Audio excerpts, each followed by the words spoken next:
بسم الله الرحمن الرحیم. نن موږ د فارماکولوژي لیکچر سیریز شروع کیږي. نننی لیکچر د فارماکولوژي یو انټروډکټري لیکچر دی چې په دې کې به موږ د فارماکولوژي سره انټروډکشن یا پیژندګلوي کوو. په دغه انټروډکشن کې موږ به واړه یو څو ټاپک سټډي کوو چې په هغې کې اول ټاپک دی ورډ روټ، چې د فارماکولوژي چې کوم ورډ دی دی بیس دا په کوم ژبه کې دی یا دا د کومې ژبې نه ماخوذ دی. دویم به موږ فارماکولوژي ډیفاین کوو چې فارماکولوژي څه نه بحث کوي. دریم موږ د فارماکولوژي مین برانچز چې دغه برانچز ته به موږ تقریبا په ټوله فارماکولوژي کې چې موږ هر ګروپ اف ډرګز وو دغه برانچز ته به موږ رجوع کوو. څلورم ډرګ به ډیفاین کوو چې ډرګ څه شی دی، او بیا ډرګ نومنکلیچر چې یو ډرګ ته مونږ ډرګ څو نومونه لري او هر نوم یې څه مطلب لري. دغه نه به انشاءالله مونږ بحث کوو. راځو اول ټاپک ته چې هغه دی ورډ روټ. ورډ نه مراد لفظ یا کلمه او روټ نه مراد جرړې یا ریښې، چې دا د فارماکولوژي د چې کوم ورډ دی دی روټس یا دی ریښې په کومه ژبه کې دی، یعنی دا د کومې ژبې نه ماخوذ دی. نو فارماکولوژي بنیادی دوا گریک ورډز یونانی ژبې د دوو لفظونو امتزاج دی یا کمبینیشن دی، چې یو ته ویلی شي فارماکون او بل دی لوګس. فارماکون نه مراد دی ډرګ او لوګس نه مراد دی نالج یا علم. ایمون دویم ټاپک دی ډیفینیشن اف فارماکولوژي، یعنی د فارماکولوژي تعریف. فارماکولوژي مونږ په څو طریقو سره هغه ډیفاین کولی شو. په هغې کې دلته مونږ دوه ډیفینیشنز راوړي دي چې دغه اول ډیفینیشن نسبتا سمپل او ساده دی. په دې ډیفینیشن کې مونږ داسې ویلي چې د ساينس آر سټډي اف ډرګز، یعنی د ډرګز علم یا د ډرګز سټډي کولو ته هغې ته مونږ فارماکولوژي وو. دویم تعریف هغه نسبتا لږ مفصل دی. په هغې کې داسې ویل شوي چې انټراکشن بټوین اکزوجینسلی اډمنسټرډ کیمیکلز اینڈ لیوینګ سیسټم. څه معنا؟ انټراکشن یا متقابل عمل چا په منځ کې اکزوجینسلی اډمنسټرډ کیمیکلز. اکزوجینسلی مراد چې منشأ د بهر نه وي، یعنی چې د بهر نه راځي. اډمنسټرډ چې داخليږي او کیمیکلز چې دا کیمیکلز وي، یعنی داسې کیمیکلز چې هغه باډي ته به داخليږي د بهر نه، چې د دې موږ ډرګز وو. دغه اکزوجینسلی اډمنسټرډ کیمیکلز یا موږ ته په ساده لفظو کې ډرګز هم ویلی شو. ډرګز او لیوینګ سیسټم یا باډي دوی ترمنځ انټراکشن، یعنی ډرګز په باډي باندې څه افیکټ کوي او باډي په ډرګ باندې څه افیکټ کوي. دې انټراکشن ته دی چې کوم باهمي یو قسم ته اثر دی د یو په بل باندې، دې سټډي ته څه ویلی شي؟ فارماکولوژي. زموږ دریم ټاپک دی برانچز اف فارماکولوژي. فارماکولوژي ډیر برانچز لري، خو په هغې کې دوه مین او غټ برانچز دي چې هغې کې یو دی فارماکوکاینیټکس او بل دی فارماکوډاینامیکس. مونږ چې فارماکولوژي کې ګروپ اف ډرګز او په ګروپونو کې انډیویژوال یو ډرګ سټډي کوو، نو په هر ډرګ کې به مونږ د هغې ډرګ فارماکوکاینیټک او د هغه ډرګ فارماکوډاینامیکس نه به انشاءالله بحث کوو. راځو اول برانچ ته چې هغه دی فارماکوکاینیټکس. که مونږ د فارماکوکاینیټک دی ورډ ته وګورو، دا په خپله کمبینیشن دی د فارماکو چې هغه د فارماکون نه ډیرایو شوی دی، او بل دی کاینیټکس چې هغه د کاینیسس نه ماخوذ یا ډیرایوډ دی. فارماکو چې د فارماکون نه ډیرایو شوی دی هغې معنا ده ډرګ، لکه مخکې مو چې ووي. کاینیټکس د کاینیسس نه ډیرایو شوی دی، معنا یې ده موومنټ یا حرکت. راځو فارماکوکاینیټکس دا ډیفاین کوو چې فارماکوکاینیټک د څه نه بحث کوي.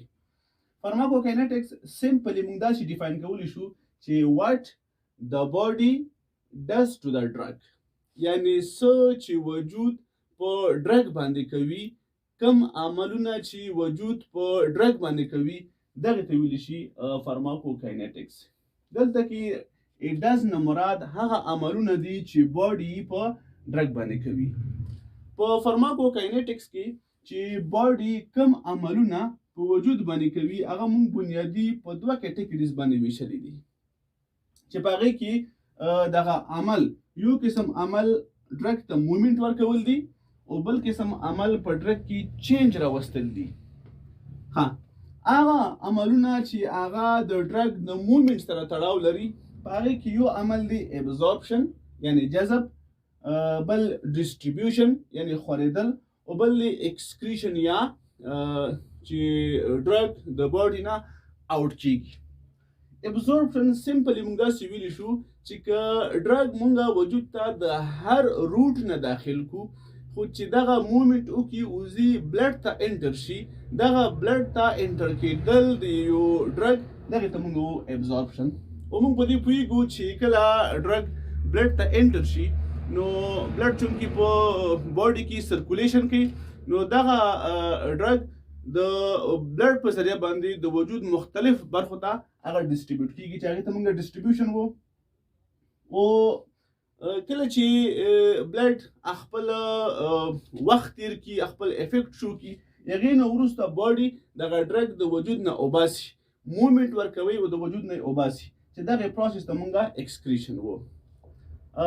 زیاتره ډرګز په وجود کې چې هغوی سره د چینج عمل ترسره کیږي باډي په وجه باندې، نو دغه چینج ته مونږه سمپلی میټابولیزم وو چې په دې کې په زیاتره ډرګز کې کیمیکل چینج رامنځته کیږي. دې ته مونږه سمپلی میټابولیزم یا ورته بایو ټرانسفورمیشن هم ویل کیږي. دویم برانچ د فارماکولوژي چې دا یو مین برانچ دی هغه دی فارماکو ډاینامیکس. فارماکو ډاینامیک دغه ورډ په خپله دا هم دوه ورډز کمبینیشن دی چې یو دی فارماکو نه ډیرایو شوی دی ډرګ، او بل دی ډاینامیک چې ډاینامیک مینز پاور یا طاقت. راځو فارماکو ډاینامیک دغه ډیفاین کوو. سمپلی موږ داسې ویلی شو چې واټ د ډرګ does to the body، یعنی څه چې یو ډرګ په باډي باندې کوي، کم عملونه چې ډرګ په باډي باندې کوي، یا داسې وو چې کم افیکټس چې ډرګ په باډي باندې پرېږدي دغې ته ویلی شي فارماکو ډاینامیکس. که وګورو دا تعریف اپوزیټ دی فارماکوکاینیټک ته. په فارماکوکاینیټک کې موږ ویلو چې څه باډي په ډرګ باندې کوي، دلته فارماکو ډاینامیک کې چې څه ډرګ په باډي باندې کوي. دا د ډرګ چې کوم عمل دی په باډي باندې هغه مونږه په دوه کټګوریز باندې ویشو چې یو دی افیکټس یعنی اثرات د ډرګ په باډي باندې، او بل چې ډرګ په باډي باندې افیکټ کوي یو خاص یا سپیسیفیک افیکټ کوي یا ډیر افیکټس کوي، دا په کم میکانیزم باندې دغه افیکټس رامنځته کیږي. په فارماکو ډاینامیک کې به مونږه د یو ډرګ بنیادي یو دوه شیانو نه بحث کوو. یو افیکټس چې ډرګ کم افیکټس رامنځته کوي، بل دغه افیکټس په کم میکانیزم باندې رامنځته کوي، دغه نه به بحث کوو. افیکټس بنیادي په دوه ډوله دي. یو هغه چې کوم دپاره مونږه یو ډرګ اخلو چې هغې ته مونږ وو ډیزایربل افیکټس، او بل دی چې مونږ یو ډرګ اخلو غواړو نه خو ډرګ هغه افیکټس رامنځته کوي، هغه دی انډیزایربل افیکټس. ډیزایربل افیکټس هغې کې بنیادي څلور څیزونه دي چې هغې دپاره مونږ یو ډرګ اخلو. یا به مونږ یو سپیسیفیک ډرګ د یوې ډیزیز د ډایګنوسیس یا تشخیص دپاره اخلو، نو دا هم د ډرګ یو ډیزایربل افیکټ دی. بل مونږه په ډرګس باندې اکثر ناروغۍ یا ډیزیزز هغه ټریټ کوو، د هغې د علاج دپاره اخلو، دا هم یو ډیزایربل افیکټ دی. بل بعضې وخت کې مونږه ډرګس اخلو یا یو مریض ته ورکوو دې دپاره چې ناروغي رامنځته نه شي، چې هغې ته مونږه پریونشن یا پروفایلکسیز وو، دا هم یو ډیزایربل افیکټ دی.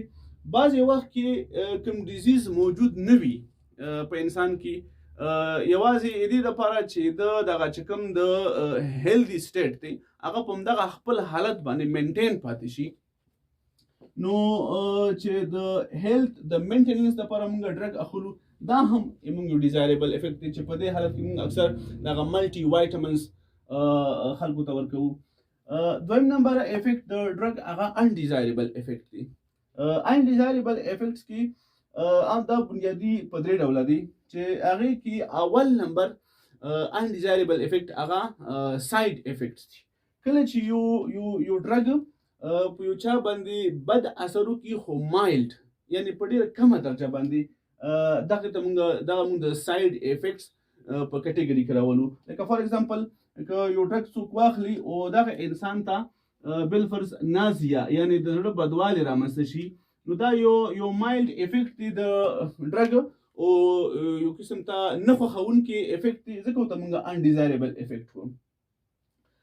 که چېرته یو ډرګ څوک واخلي او دغه ډرګ د په ټول وجود باندې لږ شدید اثر وکړي دې نه لږ یو درجه اثر سیوا وي خراب اثر هغه به موږ د ایډورس افیکټس په کټګوري کې راولو. لکه فار ایگزامپل په سکین باندې په ټول وجود کې د وجود چې کوم سکین دی په هغې باندې ریشز رامنځته شي د یو ډرګ د وجې موږ وایو چې دا ایډورس افیکټس دي. او که چېرته داسې به وو چې یو ډرګ هغه یو چا واخیستو او دغه ډرګ انتهایي زهرجن اثر وکړو په باډي باندې نو هغه بیا موږ د ټاکسیک افیکټس په زمره کې راولو چې لکه فار ایگزامپل یو چا ته شاک رامنځته شو انافایلیکټیک